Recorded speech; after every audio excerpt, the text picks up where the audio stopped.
শিশু জন্মের পর থেকে ৫ বছর পর্যন্ত এই সময়টা খুবই গুরুত্বপূর্ণ। তাই এই সময় তাদের খাদ্য তালিকায় রাখতে হবে পুষ্টিকর খাবার দ্বারা পরিপূর্ণ। পুষ্টিকর খাবার থেকে আপনার শিশু হবে মেধা এবং লম্বা ও স্বাস্থ্যসম্মত। আসসালামু আলাইকুম প্রিয় দর্শক, আজকের পর্বে বাচ্চাদের জন্য সাবুদানা দিয়ে একটি পুষ্টিকর এবং মজাদার খাবারের রেসিপি নিয়ে হাজির হয়েছি আপনাদের মাঝে। ৮ মাস বয়স থেকে ৩ বছর বয়স পর্যন্ত এই রেসিপিটি আপনার বাচ্চাকে খাওয়াতে পারবে। এই রেসিপিটি বানানোর জন্য আমি বাচ্চার খাবারের চাহিদা অনুযায়ী সাবুদানা নিয়েছি। সাবুদানাটা আমি কয়েকবার পানি চেঞ্জ করে ভিজিয়ে রেখেছি ১ থেকে ২ ঘন্টার জন্য। আপনাদের হাতে যদি সময় না থাকে তাহলে অন্তত ৩০ মিনিট ভিজিয়ে রাখবেন।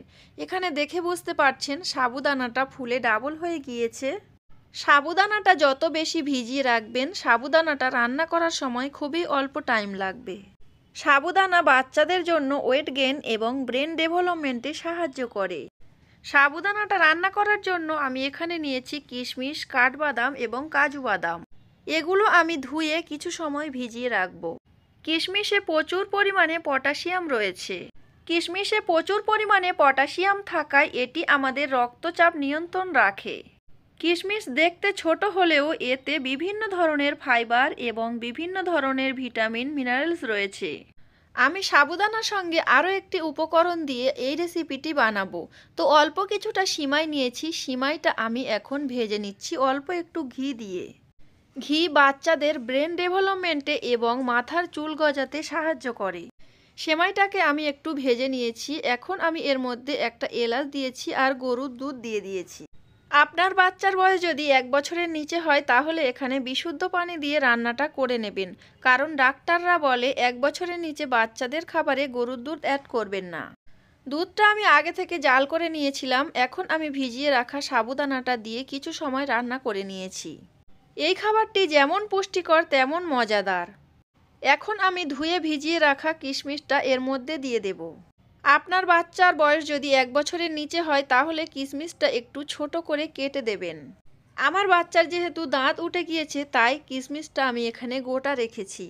কাঠবাদাম এবং কাজু বাদাম আমি ধুয়ে ভিজিয়ে রেখেছিলাম, ওটা আমি ছোট ছোট করে কেটে নিয়েছি যাতে করে বাচ্চাদের খেতে সুবিধা হয়।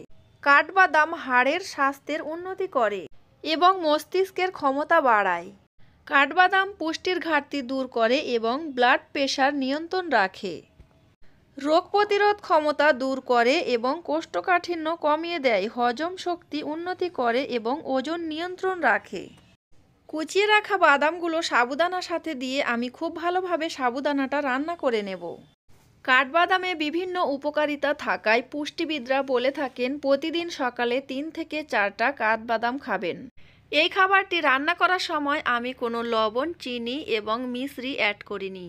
১ বছরের নিচে বাচ্চাদের খাবারে কোনো ধরনের লবণ, চিনি অ্যাড করবেন না।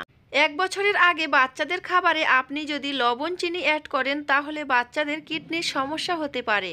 আর ১ বছরের পর থেকে অনেক অল্প করে লবণ, চিনি অ্যাড করবেন। এই খাবারটি যেহেতু ৮ থেকে ৩ বছরের বাচ্চাদের জন্য, তাই বড় বাচ্চাদের জন্য একটু করে লবণ, একটু করে চিনি অ্যাড করে বাচ্চাকে খাওয়াবেন। এই রেসিপিটি কমপ্লিট হয়ে গিয়েছে। ঠান্ডা হয়ে গেলে আমি আমার বাচ্চাকে খাইয়ে দেব। এই রেসিপিটি যখন আমি আমার বাচ্চাকে খাইয়েছি তখন আমার বাচ্চা অনেক মজা করে খেয়েছে। এই খাবারটি যেমন পুষ্টিকর তেমনই মজাদার। আপনি আপনার বাচ্চাকে এই খাবারটি বানিয়ে খাওয়াতে পারেন। এই রেসিপিটি যদি আপনাদের ভালো লাগে তাহলে অবশ্যই ভিডিওটিতে একটি লাইক দিয়ে চ্যানেলটি সাবস্ক্রাইব করবেন। বাচ্চাদের পুষ্টিকর এবং মজাদার ও নতুন নতুন খাবারের রেসিপি পেতে আমার চ্যানেলে সাবস্ক্রাইব করে পাশে থাকা বেল বাটনের অল অপশানে ক্লিক করে রাখবেন।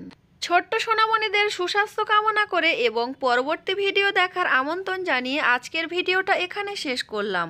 সবাই ভালো থাকবেন, সুস্থ থাকবেন। আল্লাহ হাফেজ। আসসালামু আলাইকুম।